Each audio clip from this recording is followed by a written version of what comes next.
wala na. So, yan yung nagiging benefit kita, oh. Tingnan mo yung benefit ng tocotrienol versus tocopherol. Ito yung tocopherol, tatlo lang ang nagagawa. Skin and hair health, antioxidant activity, and heart health. Yan yung nabibili sa botika, synthetic. Pero dito, yung tocotrienol, kasama din siya, pero double action. Double power sa ating katawan. Dinagdagan pa ng reduced blood sugar, reduced cholesterol, protect brain cell, anti-cancer activity, radiation protector, and bone health. Kaya kung mataas ang sugar, cholesterol, malilesen siya, unti-unti. Pero hindi bigla. Kasi wala namang magic sa food supplement. So pala po, meron din siya para sa bone. Anti-cancer activity. Ha? Meron din po siya para sa bone. Yes, oo, yung bone health. Alam mo bang kami ay mayroong pasyente na nadulas tanda na 88 years old.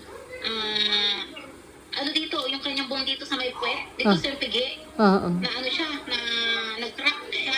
Alam mo bang nagtataka yung doktor kung bakit hindi dumadaing ng sakit yung matanda?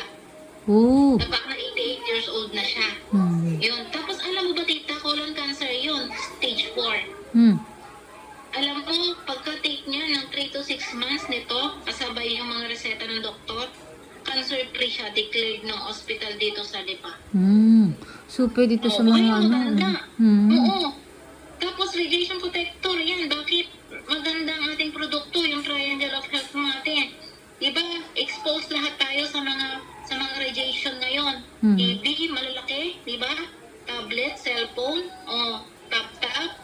Kapag nagtitake tayo ng Triangle of Health, kompleto, religiously, kumbaga, tayo ay nagkakaroon na ng pang-protect sa ating katawan.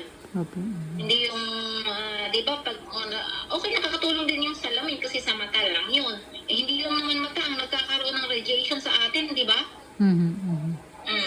So, ibig sabihin, malaking tulong. Opo. And then yan, anti-cancer, protect brain cell. Ito, tita, tingnan mo.